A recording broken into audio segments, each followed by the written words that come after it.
We're in the office today because it is cold outside. Let's see what temperature it is at this very moment. It's pretty crazy. We were in the teens, for sure. I think, 22. 22. 80% chance of snow in 4 hours, 3 p.m. All right. Oh, wait, no, 55%, but we get some snow tonight, but then no one's going to be able to enjoy it because it's going to melt by tomorrow morning. Thank goodness. 7 a.m., 43 degrees. I got stuff to and do. And rainy. I know. But it's been fun. Check it out. I can just, we have the big computer. Oh, snap. Yeah, so we've been in an Arctic blast. Yeah. The coldest I remember it being for this amount of time in quite some time. I think when does it get below freezing? What's today? Tuesday? So Friday? Saturday, I think was the first day. So 4 days in the Pacific Northwest to not break freezing is pretty incredible. That's pretty good. Yeah. It's never, I mean, I can't remember this happening. Maybe back in 2008, there was like an ice storm. Yeah. Something like that. I'm not sure. We had to cancel church.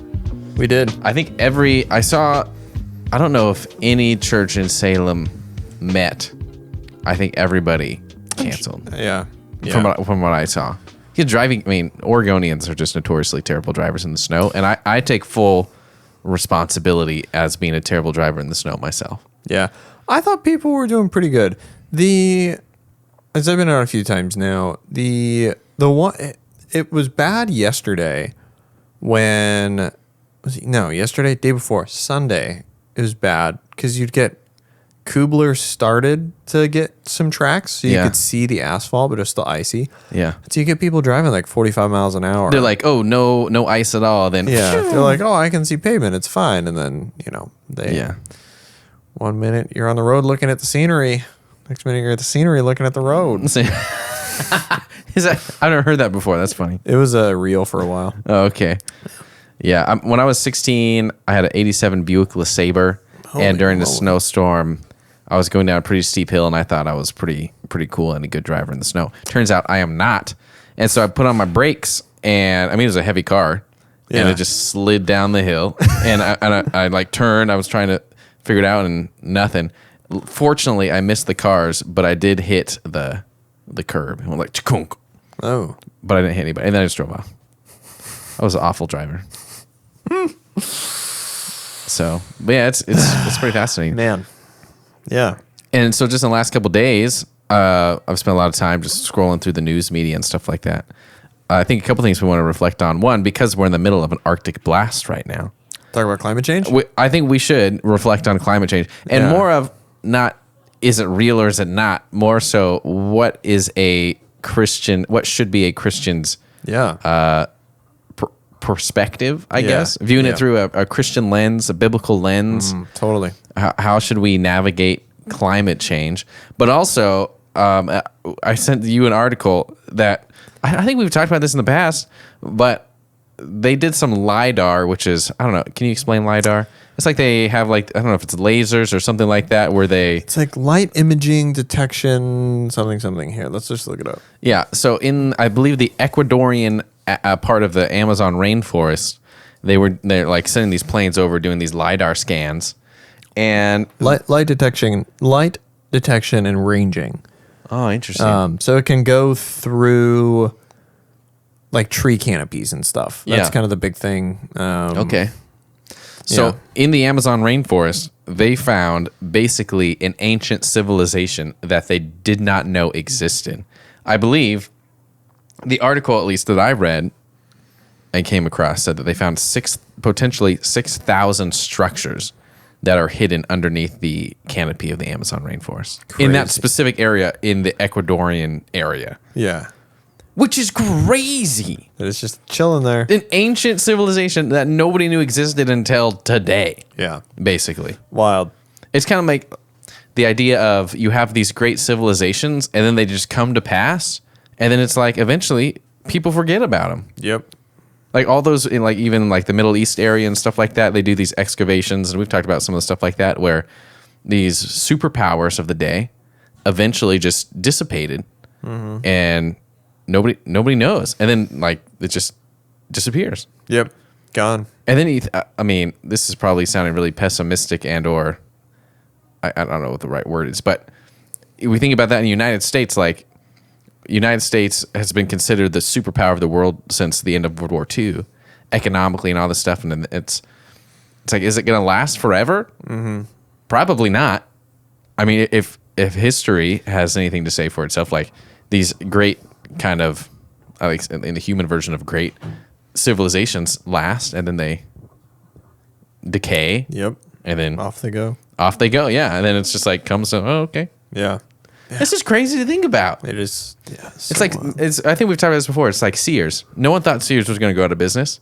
And now I think there's like 14 left in the entire country. There's probably kids right now that don't even know what Sears is. Yeah. They're like, what? You know, at least I'm in an age where, you know, like my parent or my dad and his family, they owned a TV store. So they were kind of at like the forefront of like technology. Yeah. Yeah. Of like the projector TVs. My parents had one of those. My dad bought one. It was like a big deal. Old school, like CRT tube TVs, like in like TV, radio, mic, like all this crazy stuff that was cutting edge, you know, back in the 70s, you know, 60s and 70s.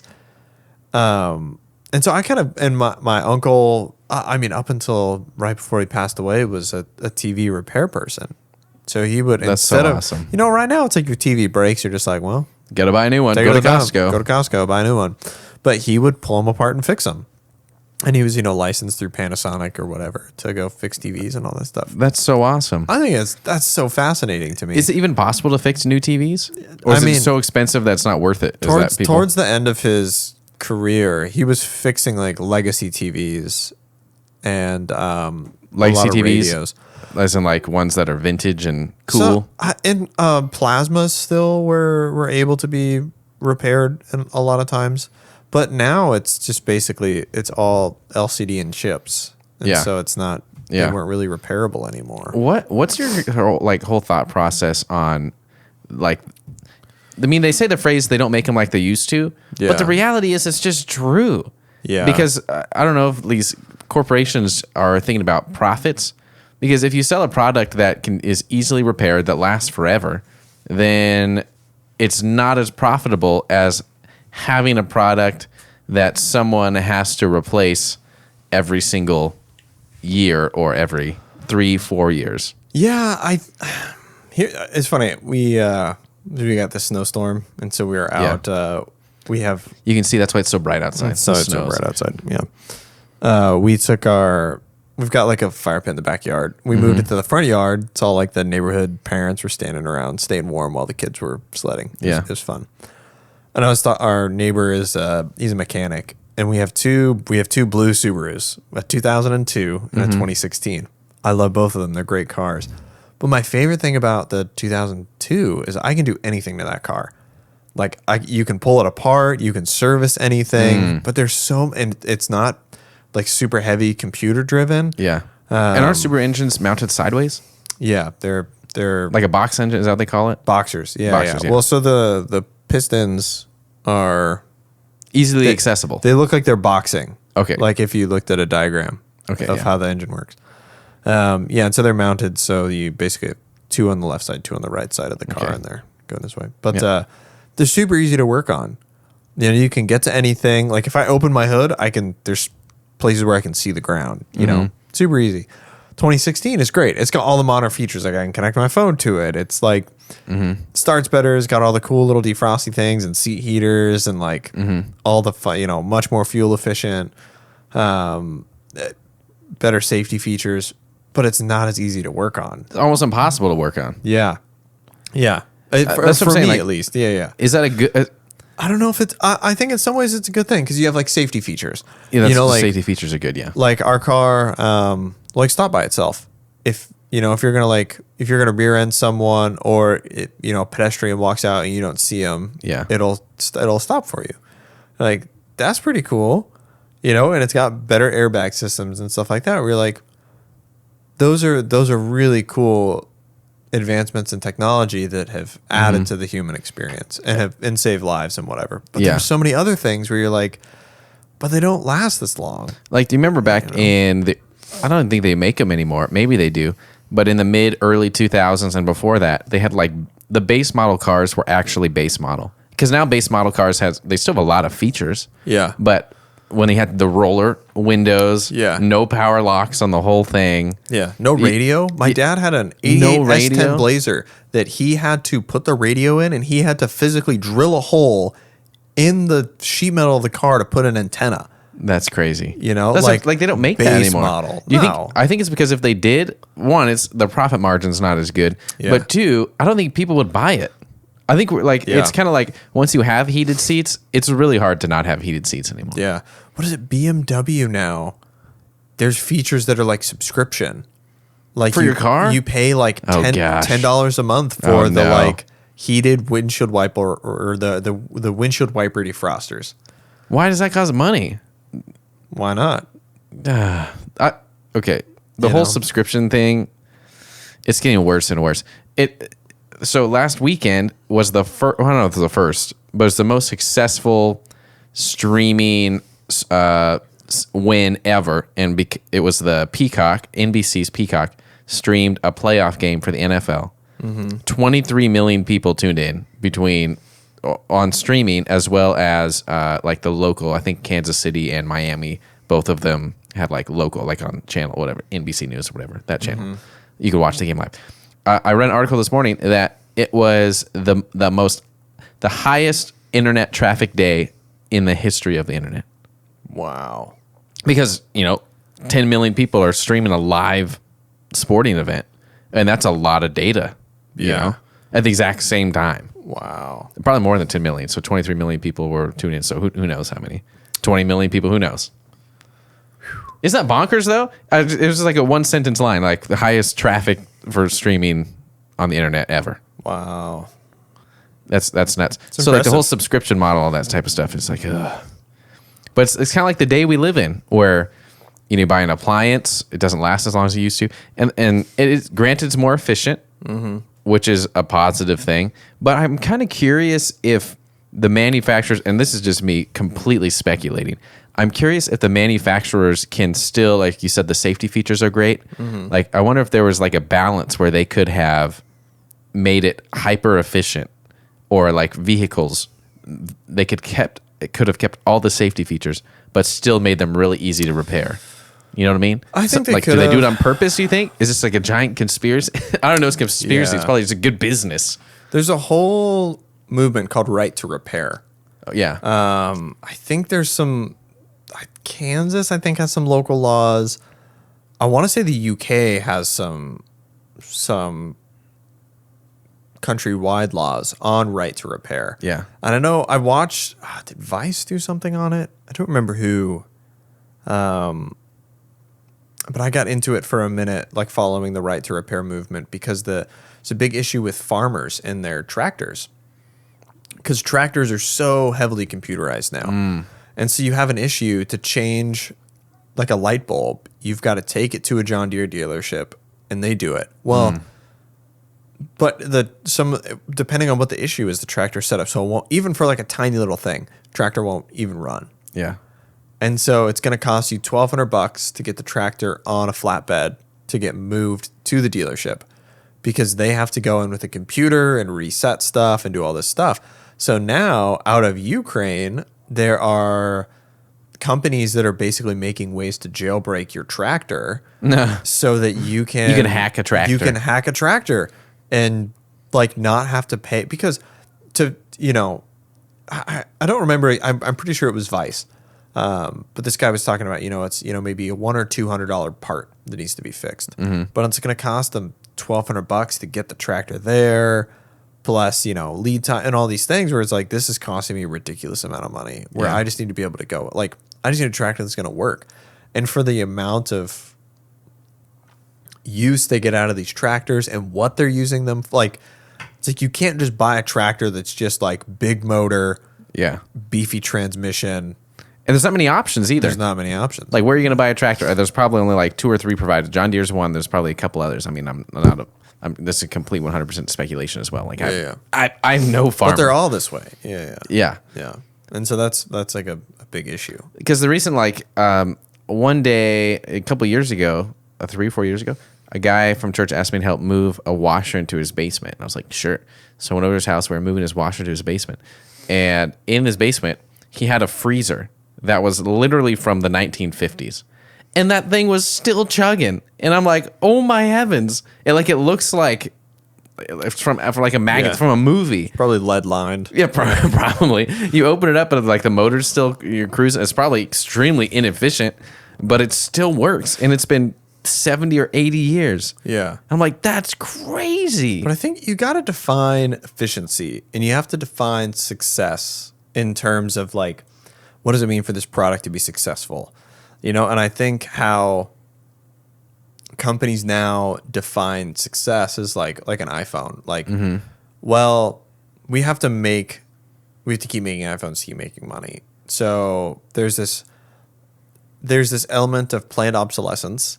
You know, like your phone's going to be out. It's not going to have the features you want in a phone.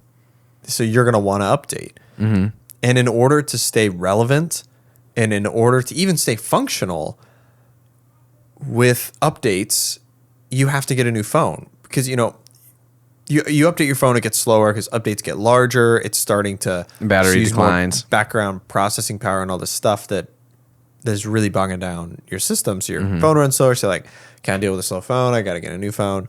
And so, you know, I think this will really actually help us segue fairly well into talking about climate change from a believer's perspective. Is, you know, for like, Brooke and I a couple of years ago made this really conscious decision of like, we want to be better about buying things. And just being, I think a big part of it for us is being more aware of what we're buying. Because it's very, very, very challenging in America to buy a phone that's not made in China. Is it even possible? Eric Prince, you know who Eric Prince is? No. He's an interesting guy. He ran Blackwater. I don't know what that is either. What's that? It was I don't know that Blackwater's still around, but it was a paramilitary. Basically, they were like military contractors during the Iraq and Afghan wars. Okay. That made billions of dollars off government contracts for private security, counterinsurgency operations. They were all military, but they were, I mean, they were kind of like something out of like a novel, you know, like making lots of money, doing crazy things that's kind of maybe not quite kosher, where they could, because they weren't a government. They're like contracted by the government type deals. Contracted by governments, not just the United States. Yeah. And so they were able to do things that governments couldn't do. And so they got busted in a few So Eric Prince was a guy who started Blackwater, ran Blackwater. Eric Prince has been linked to some work in Africa that's, you know, stolen people's land, all this. And he's a very controversial person. He's one of those people where you're like, maybe 80% of what you do is okay. 20% of what you do is a little like, it's probably not great. I've never heard of him. I'll have to research now. But he is... Blackwater sounds cool, though. Blackwater. They got a great name. Blackwater... So Eric Prince is working with some companies to pouring a ton of money into making a phone that's not made in China, that's made with better sourced materials and ethical labor. Okay. So like I said, 80% of what he does might be okay. Yeah. But it's like if you buy a Samsung phone, if you buy an iPhone, if you buy a Motorola, like it's getting made by not great labor in China. Yeah. You know? And I'm not like an anti-China person in the sense of like labor and making things in China for a cheaper price and all that type of stuff. Well, I'm not anti-China in the sense that like there are people there, and I don't think Chinese people are bad. Yeah, I'm not anti-China in that sense. I think there are problems with how China operates with forced labor and slave labor, and if you look at the Uyghur people in can't remember what region that is, up in the Northwest. It's like 1 in 5 cotton shirts in the world is made by slave labor by Uyghur Muslims in the northwest of China. Wow. 45% of the world's polysilicon for solar panels is mined by Uyghur Muslims in the northwest of China. Wow. Yeah. So Brooke and I made this more conscious effort to just be more aware. Try and buy things as ethically as possible. You know, like where are we getting our clothing from? Like, is it ethically sourced? Is it sustainably sourced? But there are just the realities is there's some things you just can't, like either financially it doesn't make sense, or you just can't. Like an iPhone, like we need a phone to survive in this society that we live in, especially for the type of work that I do. Yeah. And iPhone has some great features, like Find My iPhone of like, if something like my family and I, we all share locations. So like, I know like, okay, like I know where my brother is, if he's out driving in bad weather, or like I know where my wife is. And or for you as a rock climber, the SOS feature. Yeah. That's pretty sweet too. SOS feature, stuff like that. And so there are benefits, but I think just being more aware was a big point for us. And so I think it's talking about things that are ethically made. It's kind of this whole, like, you really go down this rabbit trail when you start to look at like, well, I want to find things that are made well. And the nice thing though is that when you do find things that are made well, they're generally made ethically. Yeah. Like when you start looking at like things that are made well, a lot of things that are made well are made in Germany or Japan or America or something like that, and those are generally made ethically. Yeah. But traditionally also much more expensive, which I think is the challenge. Much more expensive. Yeah. And so it is this trade-off of like I think how we got into this was talking about defining success. Is success for a lot of companies is that you buy this product and there's this element of planned obsolescence where it's going to break at some point. It's kind of designed to be obsolete at some point. At some point in the near future, so that you have to go back and buy another one. Yeah. And that's a big it's a big challenge for a lot of people. I think we talk about materialism and trying to just look at the New Testament, people that are called to sell all they have and give to the poor and people selling land and whatever. I think it's even Jesus talking about, foxes have holes and robins have nests, but the Son of Man has no place to lay his head. Jesus obviously had things. He didn't walk around in the nude. Just didn't to our wear a knowledge, cloak or a tunic or whatever. Yeah, it's to our knowledge. Yeah, I mean, do you remember back in the day when you could upgrade your MacBook yourself? There was a time, like in the mid 2000s, you could upgrade your RAM by yourself. Yeah, you could upgrade. I think this was PCs are still more upgradable. Like you could upgrade that PC, right? You think you built it yourself or something like that. Yeah. But even with iPhones today, I'm pretty sure. Well, one, people like the features and like it's thin, the size. But I'm pretty sure if Apple wanted to, they could engineer the product so you could replace the battery. They could. Because right now, the biggest reason to upgrade an iPhone or any cell phone is the battery. Battery and memory. Yeah, well, memory, even these days, is getting a little better. But or you could do upgradable memory or upgradable battery. And then you could use the same phone for a decade. I'm still rocking the iPhone 10. I need to upgrade sometimes, but it's like 5 generations old or something like that. But the battery life is starting to die on it. But I'm like, if you just easily just upgrade the battery, then you're good to go probably for at least another couple of years. Yeah. Apple got slapped with that a couple of years ago. Okay, yeah, that's right. Because they purposefully slowed down the phone. Yep. So the whole theory of like iPhones get slower the longer you had them, was accurate. Proven in court. I think, at least for most of us, I remember my first phone was the Chocolate 2. Oh, the LG Chocolate. Yeah. That's just so awesome. That had a removable battery. Most phones did. Yeah. Even old phones. I have a flip phone that before I had my iPhone, but I still have it. One, the incredible thing about it is I turn it on maybe once a year. It's like an emergency phone backup.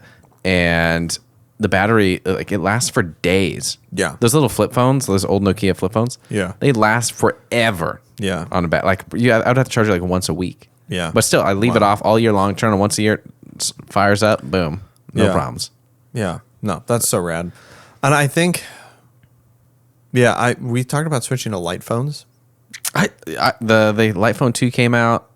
I was kind of waiting for the third one to come out. It's so hard because what they've done is they've basically like with the way iPhones work or just smartphones in general with the apps, I'm like, oh, there's this feature I use on this app that'd be really hard not to use. I was just or the Find My iPhone or the iMessage and all the threads you're a part of, how annoying that would be. And so it's a difficult decision to It is. to do that. And I don't think it's for everyone. Yeah. You know, like I think like when Brooke and I talked about doing it, I was like, well, I can't like if I'm on set for a shoot or something, like I have my little like mechanical slider. It's controlled by my iPhone. My time code devices that like link all the cameras and the audio together, that's controlled by the phone. My lights I can control by my phone. The audio recorder I can control with the phone. That's what I'm saying. All my drone stuff has to run through the phone. Like all of this stuff that I'm like, I can't even like. Granted, you can print it and carry it out with you, but even like if you're a hunter or a fisherman or something, like a lot of your tags and your permits and your reporting, like that's an app on your phone. Costco card is on your phone now, or it can be. I need to do that. Yeah, me too. I haven't done that yet. All that stuff. So it's so hard to step away from it. But I want to rewind a little bit to what you said when you're talking about ethically purchasing things. Mm-hmm. I think the key word you said there was awareness. Yeah. And it's like do the best that you can with the resources that has been given. Yeah. If you are aware that something you're purchasing has inhumane labor, and if you are able to purchase one that is more humanly sourced, then I think overall that's a positive thing. And transitioning to the climate change kind of conversation, I think awareness is the same thing. Yeah.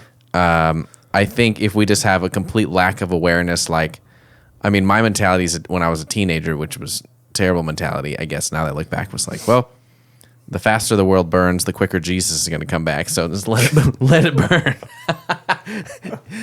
Let's get all the pollution going. Let's go. But I mean, that's a terrible take. Yeah, I think we are obviously called to take care of God's creation. Right. I don't know. It sure seems like something is changing. I've seen the arguments. Again, we're not scientists. We're just completely having random conversations in here. But I've seen things like, oh, the world is warming, and it's been warming ever since the Ice Age. Have you seen that argument? Yeah. How it's steadily just increasing and stuff. What I don't think is helpful today is the doom and gloom and fear of if we don't do something by next year, then all of us are going to die. Because I think that is inaccurate, not factual, and is bad for people's anxiety overall. 100%. But I think it's the awareness piece of like, let's do what we can. And I think it's I read a book about climate change a couple of years ago, and he's basically said that, the climate is changing, and it's a manageable problem. Mm-hmm. We're not in a catastrophe. Everything's not going to burn. Yeah. We just have to be smart with the resources that we have, and then everything's going to be fine. Right. Like the pitch in that book was nuclear power. Yep. Mixing that with renewables. So like solar is fairly effective. Wind, from what I have seen and read, it's not nearly as effective as solar. No. Granted, solar has problems too. Yeah. It affects the environment. It's where do the panels come from? Totally. There are toxic chemicals in the panels themselves. How do you recycle them? Can you recycle them? Or is it just going to seep chemicals into the earth? Right. There's some opportunities about nuclear fusion that I've seen, but I think nuclear power is by far the cleanest energy that we have outside of hydro technology, like dams and stuff. Yeah, but even, dams have an effect on the environment. Well. Salmon and the fish and all that stuff. We share with California, but the Klamath River is going through the largest dam removal in the Klamath River. Yeah, they're removing 5 dams on the Klamath for the next. Wow. Yeah, one a year for the next 5 years, and then prior to that, the biggest dam removal it ever was on the Elwha River in Washington. I've actually been to the site where the dam was, and it's shown tremendous rebound from when the dam was removed. Wow. Like environmentally wise? Environmentally, yeah. It's funny that this is what, we didn't have service on Sunday, so we don't have a sermon to base this off of. But it's funny we're talking about this because on my way to Winco, I was talking to my dad about, we've been thinking about getting a chest freezer for our garage. So we have a terrible freezer in the house. We have a chest freezer in our basement. Yeah, can't fit anything in it. Or sorry, we haven't been thinking about a chest freezer. Costco has the like stand-up one. Oh yeah, the big tall one. Yeah. Goes into some stuff we want to do with some foster care stuff too. But I was talking to my dad about it, and he was like, "Yeah, he's like, it's just crazy how my dad was saying, how much our power consumption has increased because they have like a treadmill in the garage and a chest freezer, and my dad was sitting in the office talking. He's like, look how many things I have plugged in for his computer and his monitors and like stuff he's doing, and just how like they've had to call an electrician out to replace some breakers and add a circuit for some stuff just because they've been having some issues. And I think one of the big in talking about climate change and stuff and kind of linking this with scripture, I think a big issue we have is just consumption of things, consumption of power, consumption of whatever. And one of the biggest ways I think to fight climate change is to consume less, just in general, of not using as much power, not buying as many clothes and stuff like that, or buying things that are used, or like that's a really healthy way to reduce the footprint, essentially. I think that's the whole thing. It's the awareness piece. But I will also say there will never be like a utopia that we reach. No. And I think that is outside of part of my I don't know if pushback is the right word, but people are like, oh, if we do all this, then everything will be perfect. Even like the dam removers and all this type of stuff. If we get everything on renewables, then the world will be fine. Everything will be safe. I think it's really an anxiety-driven thing of the knowledge. I think this is like the biblical Christian perspective.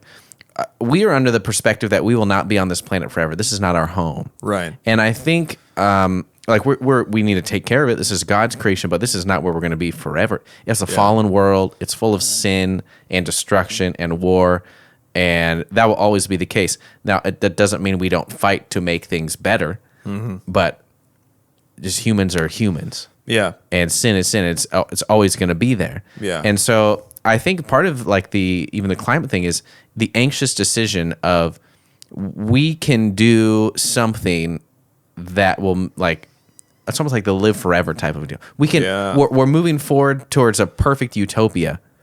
And in my mind, I'm like it's never going to exist. No. And so people are like, even climate change again, we can get to the point when we only have renewables, the world will be redeemed, everything will be great, it'll be perfection. Everyone will have money, everybody have things, everybody have what they want, great weather, no destruction, no natural disasters.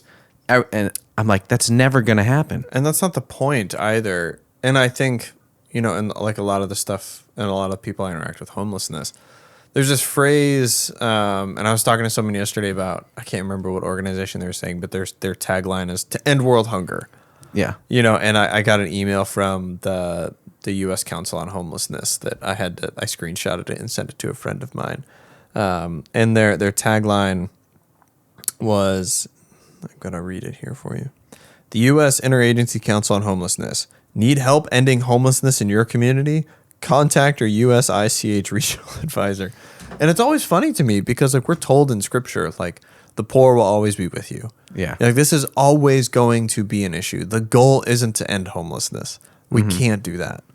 And I think especially secular people hearing something like that, it's like it doesn't make sense to them. Like we can end homelessness if we just kind of like you're saying, if we just use the funds properly and we allocate money in this way and we build these things and we make all these drugs legal and we do all this stuff, like we can end homelessness. And it's like, no. Yeah. Like go talk to someone who is homeless.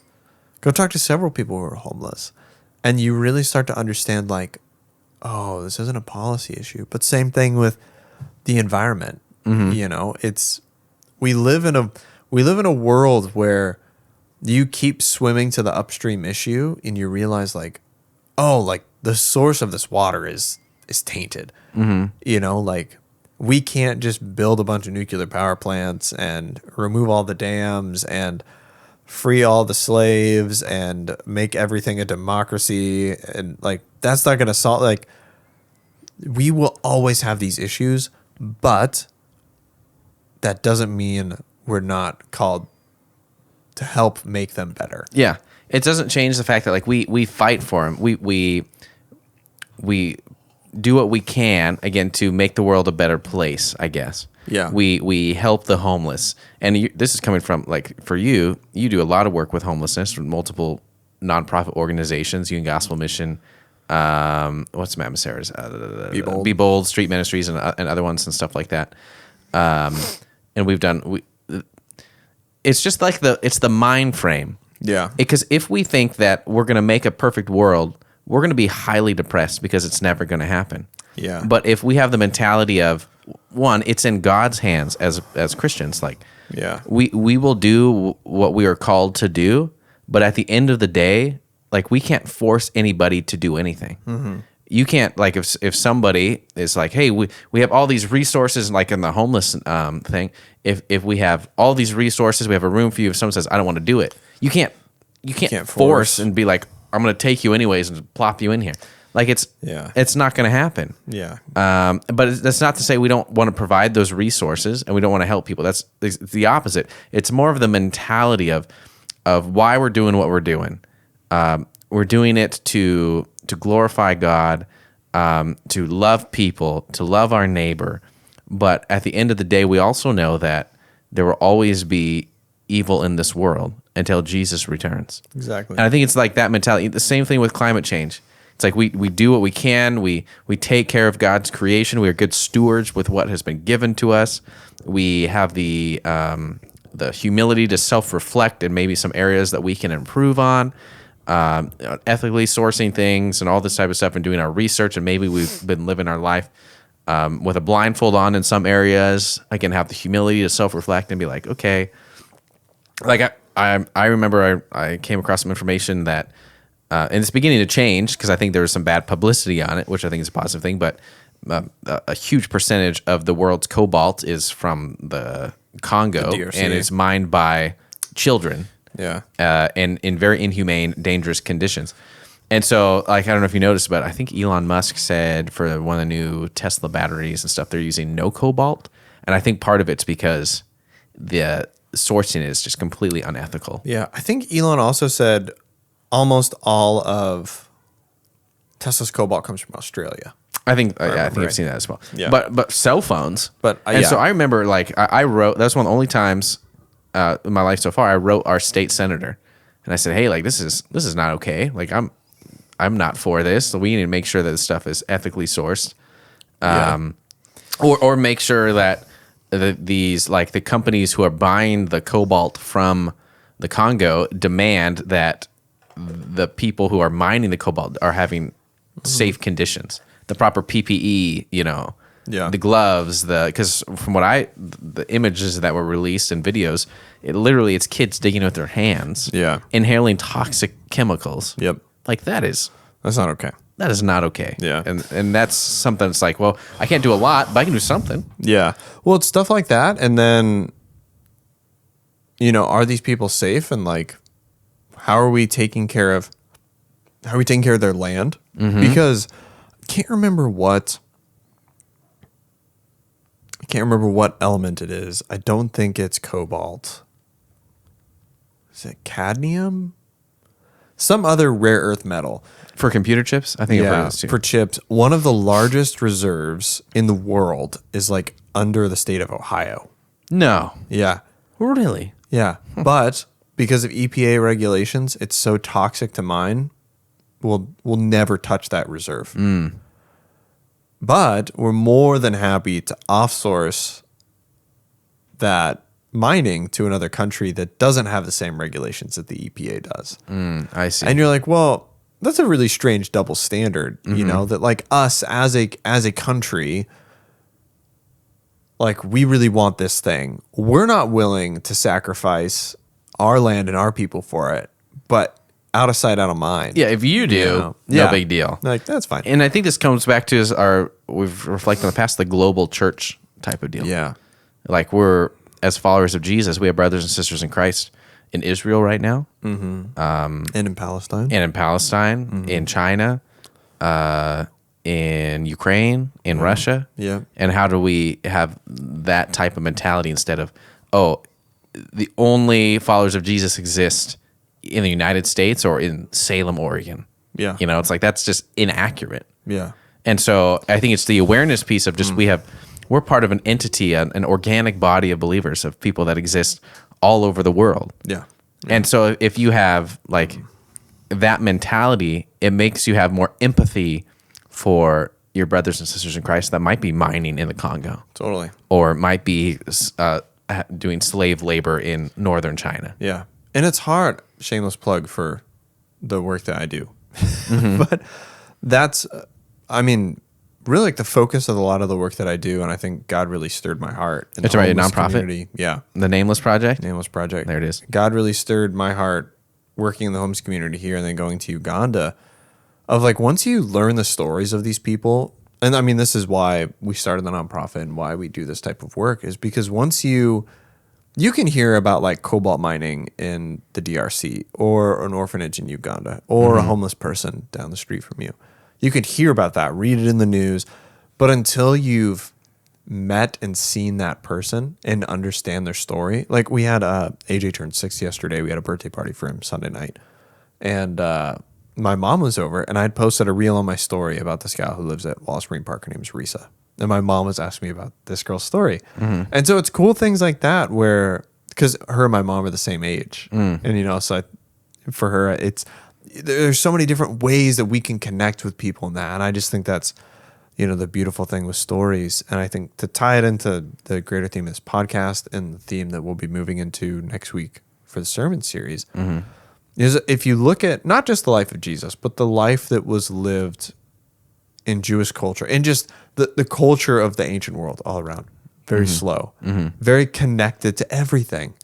Like they were, some of us know, like we have a good friend of ours, neighbor Dylan, who he works in construction. So he'll come over and we'll chat. And so I get to hear about what it's like to build something. I don't build things. He gets to hear what it's like for me to make things. But back in that culture, like you knew fishermen and you knew, builders and you knew priests and you knew all of these and farmers and all these different people.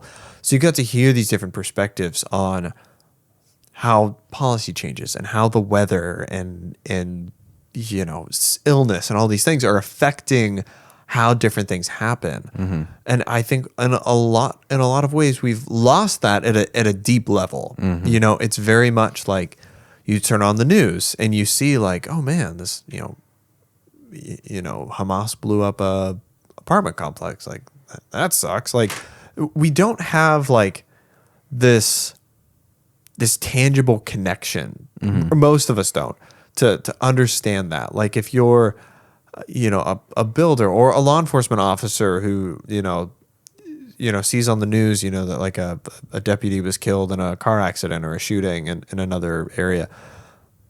Like, because our civilizations are just so large and so multifaceted that it's really hard, I think, to have an in-depth understanding about what it means. And so we go to the store and we buy things, and we don't have, Oregon, January 1st, a law went into effect that all eggs in Oregon have to be cage-free now. Really? Yeah. Oh, that's why Costco switched a while ago then, because they've been doing that for a while. Yep. Yeah, so Costco switched, Winco switched. So now any eggs you buy in Oregon have to be cage-free. Fascinating. I mean, have you read like the regulations about that though? No, Oregon and Washington do it, which I think cage-free is basically, they can still be like crammed up the wazoo in a barn. They're just not in cages. They're just not in cages. Yeah. I think the saving grace of that, why egg prices haven't shot through the roof for us, is that Oregon and California did it first, so there's a little bit more infrastructure. Oh, I see. So when we switched, there was kind of already a little bit of a pipeline. But what does that even mean for it to be cage free? Like what this, the meat that you're buying, where does that come from? The phone that you're buying, like who put this thing together? The shirt that you're buying, like where did that cotton come from? Where did who was manning the machine that spun that and sewed those, all those things, like we've lost our connection to all that. And then to the climate change, I'd highly recommend reading Wendell Berry. Really fascinating author. He's old. He's super old now. He's like late 90s now. Super old. Super old. He's got a really cool story. He was an English professor at like NYU. Okay. A really famous position. And he gave it all up because he was like, I need to go back to like where I'm from. So he went back to Kentucky. The family like lived on the family farm. That's where he's lived his whole life now. Teaches at Kentucky State University. Wow. I think, Bowling Green maybe.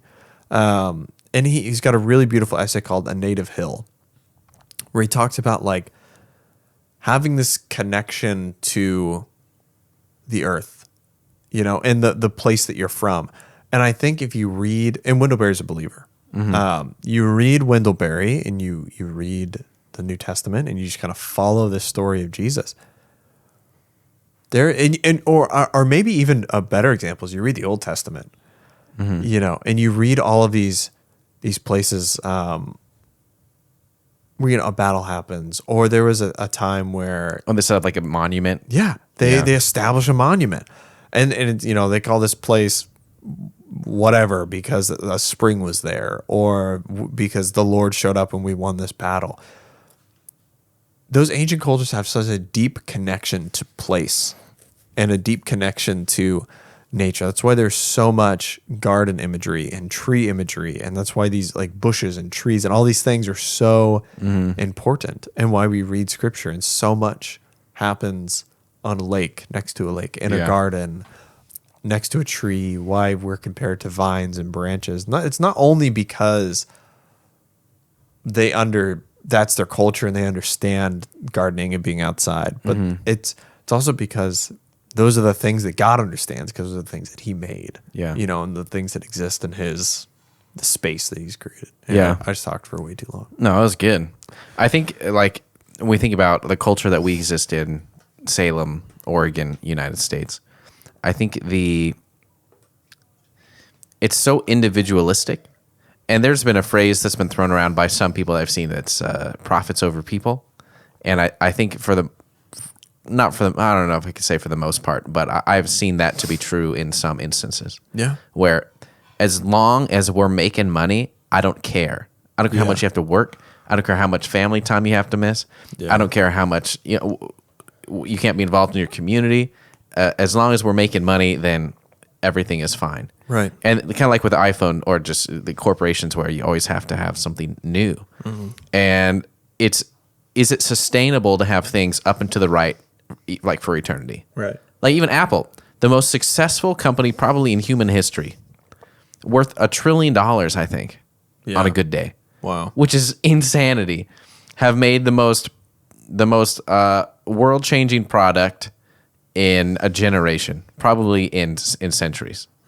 I think we'll look back and see the internet and smartphone era be like the printing press. Yeah. The access to information. And now they have to switch their business model. Like, well, now they're going more subscription and videos and entertainment and all this stuff. But I think it's the whole aspect, and the whole thing of this podcast has turned into being slow down and spend time with God. But we have lost the aspect of the connection to, as you said, not just our community, to the planet, and not sounding like new agey or anything like that. But I was doing some reading years ago, and it was a doctor. He was talking about how important it is for people to slow down, and like when we pray for our meal. Historically speaking, when you pray for your meal, like you probably like grew your food.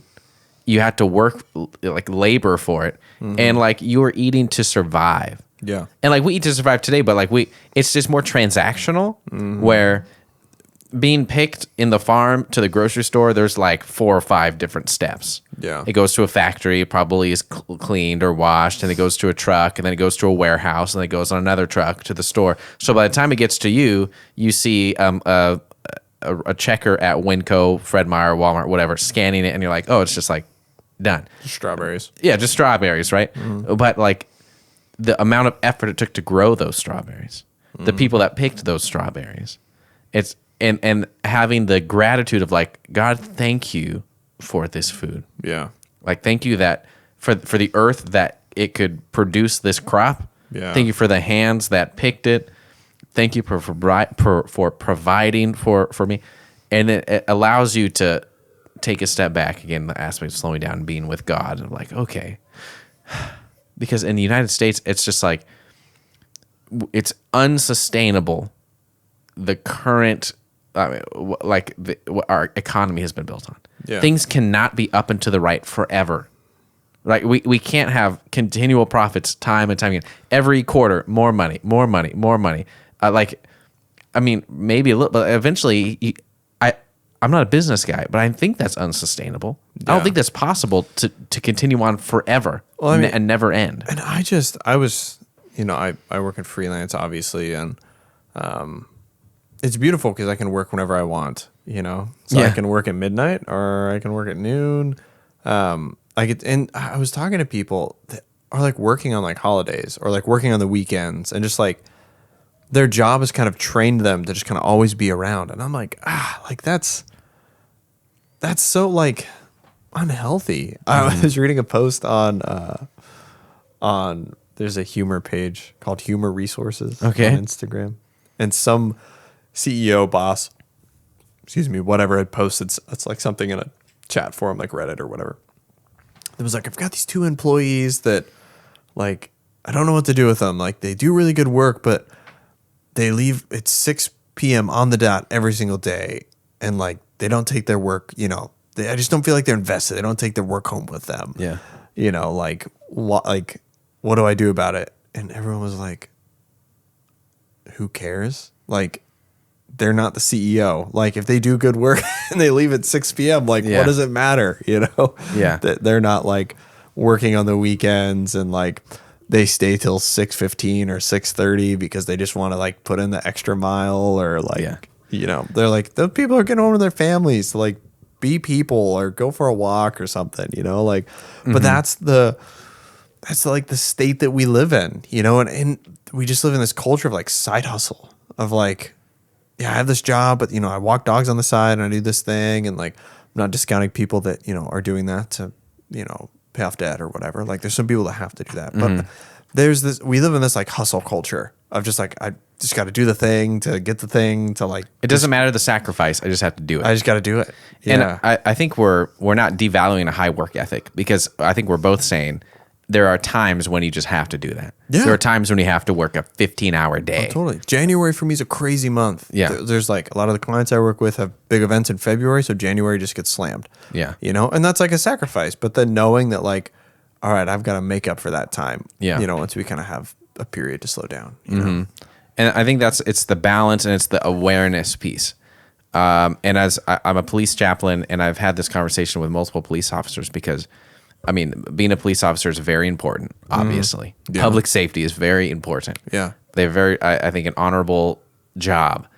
One of the challenges is, as a police officer, you can work nonstop and still have more work to do, because there's always, kind of we talked about, there's always going to be crime. Especially right now, yeah. Yeah. And so like overtime shifts and staying late, like it can consume your life. And so that's why I believe for a police officer, you're more likely to become divorced, harder family life, because it can consume your life. Yeah. Because you can work 12 hours a day, 7 days a week, 365 days a year, and you could still have more work to do. Yep. And so the ability to, like, when you work, you're there. Mm-hmm. You're giving it your hard work ethic. Sometimes you got to work more. Absolutely. Sometimes things come up. We understand that. But having the ability and the awareness to have the balance where you don't sacrifice your family or your own mental health just to make money, or to try to fix something that is unfixable. Yeah. It's like sometimes you just have to let it go. Exactly. And for a police officer, I feel like that'd be so hard. I think you're in a family of law enforcement, like driving home in your personal vehicle, and you're like, oh, there's something like I'm just driving. I'm going home. I'm not. Not dealing with this. Yeah. It's hard. Exactly. To have those boundaries, and even as a pastor, and as a freelance guy, like I think it is very flexible, but that's also one of the challenges, is because you could just like, oh, I'll just do some work now. You could flex that into every nook and cranny of your life. Yeah, you're like, oh, I'm not doing anything. I could work instead of spending time with your family, or I could do some work now. It's less scheduled, which has pros and cons. Yeah. One of the pros about just like the 9 to 5, when you're working. Monday, Friday, whether your work schedule like 5 to 6 p.m. and then everything shuts down, done. Yep. Every job has its own complexities, but I think that's when we have the ability to have the awareness to see like, oh, I need to take a step away. Yeah. I'm not going to volunteer for an overtime shift, even though I know my boss wants me to. Maybe you need to, maybe you don't. But having the awareness of like, am I doing this every time? Is my boss now just expecting me to work more than what I've agreed upon? Mm-hmm. What are our expectations? Stuff like that. Yeah. I think it's really important. Totally. This is good stuff. This is good stuff. What's our time at? I don't know. 56 minutes. We can keep going. Oh, nice. Yeah. Yeah, I feel bring it back to the climate change thing, I think. I think a big part of it too is just we've lost our connection to nature. Seeing I'm really fortunate in that I've spent a lot of time in like very deep wilderness areas. Mm-hmm. Where you see like untainted nature. Mm-hmm. Where you're 20, 30 miles in a straight line, like as the crow flies from the nearest road or inhabitant. I've experienced that one time, kind of, and it's an incredible experience. It's wild. There's no like you listen as hard as you can. There's not a human sound to be heard, and by that I mean maybe an airplane flying over, but if not that, there's no cars. No cars. Yeah. There's no highway traffic. Mm-hmm. There's no chainsaws. Unless you're maybe, I guess, but there's no cell phones going off because there's no service out there. Yep. It's just silent. Yeah. It's nuts. It's weird. And it takes I remember a pastor explaining it kind of like a lake. Mm-hmm. Like storm comes up and it takes time for, during the day, there's people on it with boats and casting rods in and skipping rocks and all this stuff. And it takes time. You wake up the next morning and it's just glass. Yeah. And it takes all night for it to, get back to that state. I think the same thing. Oh, that's a great illustration. And I'm stealing that. It takes, when you hear that in the coming sermon series, so with the rough waves, it takes all night for the lake to become still. Yeah. And I think as Americans, we view very transactional, like, oh, I need to go and rest and be with God. Who can I pay? Yeah. What can I buy? What pill can I take? And so I can just, but it takes all, there's no go around that it takes a long time for your soul to settle. I mean, I think I woke up. Thank you for that, Bryce. I'm so glad we kept going. Yeah. That's like, I went to bed last night. I was thinking about stuff and I woke up this morning still thinking about the same stuff, and so there's a large element of discipline of like, I remember C.S. Lewis wrote this somewhere. I can't remember where of, he talked about this aspect of discipline, and of going out in nature. And every time you go out, first time, if you've ever been to Yosemite, first time, you enter the park, you give them your pass, whatever. And then from there, from the west entrance, it takes about, 45 minutes to get from there to the first time you actually see Yosemite Valley. And you got Half Dome and Up Cap, and you can see Brattleville Falls, and it's just this big valley. You come out of this tunnel, right? So you drive through this long tunnel. It's like a half-mile long. You can see the light at the end of the tunnel. All of a sudden, you go through, and it's this huge valley. Yeah. I mean, for me, that view never loses its magic, But first time you see it, you're just like, what is this? It feels like you're on another planet. Yeah. Because it's just the biggest cliffs you've ever seen. And you do that enough, and eventually you're like, okay, tunnel, all right, I'm 10 minutes from this. It starts to lose a little bit of its sparkle. And I think it's the same, with a lot of things, like Joy Hill Park that's close by. There are times where I go to Joy Hill Park and I feel nothing. I just go there and I'm like, okay, like, all right, I got to be here. It feels almost like a chore. I'm like, all right, I'm going to be here for 20 minutes to say that I try to calm my brain down, and then I got to go home and I got to do this thing and that thing and the other thing. there's a lot of discipline and intentionality that goes into like calming your life and putting yourself in a place where, I think maybe we've talked about this with Sabbath in the Jewish culture, is that it takes a lot of time.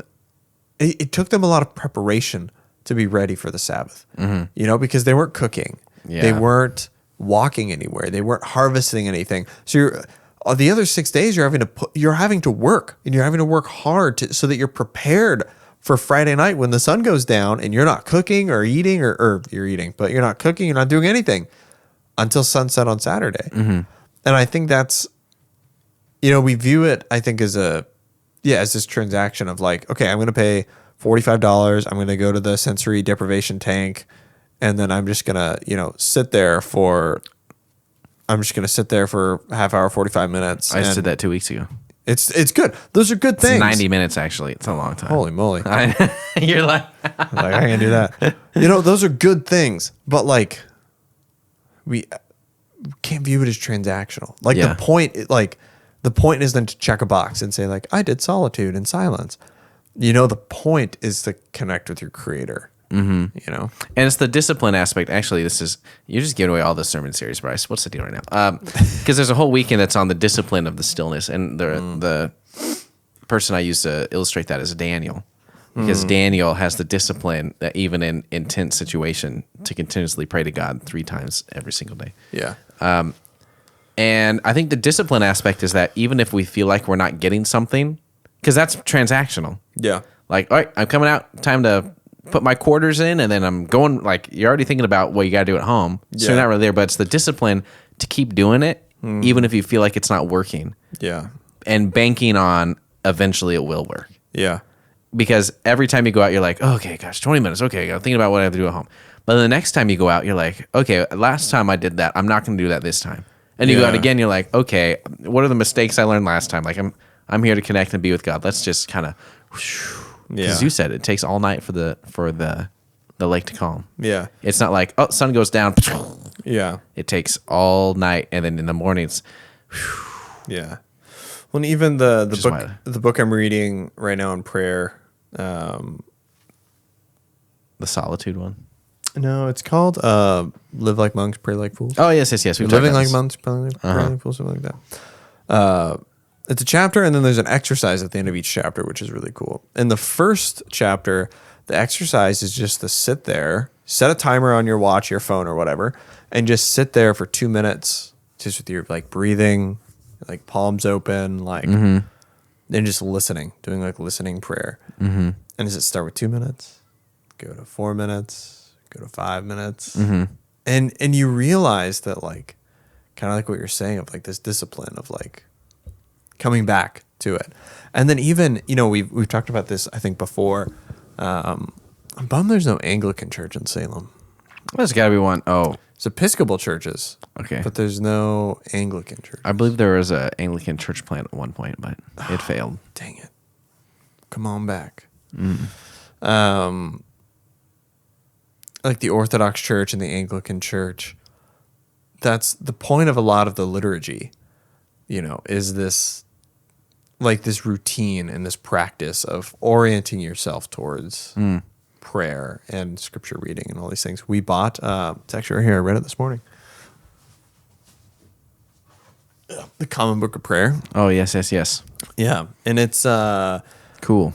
Yeah, it's a collection of basically how to run a service, essentially. But it's a collection of morning prayers, evening prayers, prayers for baptism. There's a whole section on prayers for sea, prayers for like when you're like sailing, praying for your country during times of Parliament and all sorts of things.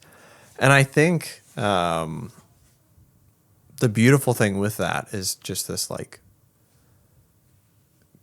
returning every morning, like you're saying with Daniel, returning like every morning for prayer, every afternoon for prayer, every evening for prayer, and just continuing to do that even when you don't feel like it's working. And I think the goal is like and we probably close with this, with the discipline to have that stillness. Of course, we're talking about slowing down again. It's just, I think every episode we've done this, but I think the reason it's so important, specifically in our culture, is it's the only weapon that we have against the insanity in which we live in. As in, like, up and to the right all the time, profits, all these things. The only thing that we can do, and the other challenges that we have around us, the tension in the world and the political world in 2024 is going to be a doozy. I think we were going to talk about that. Yeah, no, we're moving on. The ability to slow down and be with God is our greatest friend in these moments. Because then we can, even like we talked about climate change, ethically sourcing things, all this stuff. If we have the ability to slow down and be with God, we're actually thinking about those things. We have the awareness to connect with our Creator, to connect with His creation, to connect with our brothers and sisters in Christ and our community, and understand that we are all connected together. Again, that's not like a new agey thing. I think that's biblical. Like, we're all brothers and sisters in Christ. We're all made in the image of God. We're all loved by God. And if we're anxious walking around all the time, then all we think about is like, and we don't have the ability. We're as the illustration I'm going to use for the entire sermon series, we're like the rough waters of the lake. Yeah. And we can't see clearly unless it's still. Totally. Because it's all, if there's all these waves, like I'm seriously going to steal this illustration. The more I think about it, the better it gets. Oh man. In the rough seas, like in the rough lake, you could throw a rock in there and see nothing. Yeah. But on a still lake, you could toss a rock in there and you could see it from a mile, maybe not a mile away. But like if it's a glassy still lake, you throw one pebble in there, you see the ripples across the whole thing. Yeah. And you can't do that if everything's just like all the time. Yeah. And so the ability to slow down, you can start to see some unhealth, sometimes have more awareness of what's happening in your life and around the world. Totally. On a healthy level. And be able to connect that with your relationship with God. Yeah. That's good stuff, bro. Do I need to give someone credit for that? First person I heard that from was John Mark Comer. Oh, JMC. Yeah. Thanks, John Mark Comer. JMC. I'm going to borrow that for the glory and the honor of God. Yep. I think it's good. I think, I'm excited for this next series. If you're interested more on the environmental stuff, I'd recommend Wendell Berry. Wendell Berry. Yeah. He has a book called The Art of the Commonplace. It's a collection of essays he's written.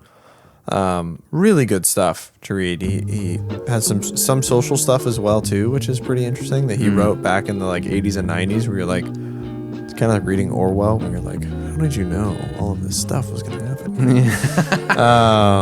And then if you're interested more in the like ethical purchasing of things, with Bridgetown Church and Van City Church in Vancouver, Washington, every year before Christmas they do a short, like 1 or 2 sermon series on ethical shopping. Nice. And buying things ethically. There's really good.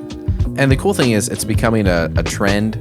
Yeah. Which is a good thing. It's a good trend. I think my wife told me that Walmart of all places is coming out with a clothing line that is like, the whole tag is this ethically sourced materials and with ethic labor. Yeah. It's like, Walmart's doing this, that means it's trendy. And if that's trendy, then I think that's good for the planet and for the world. Yeah. It's such a hard thing, and I think it is hard because it hurts our pockets here, but I think when you start remembering, like, well, these are the kingdom's resources, and how can I use the kingdom's resources to bless other people?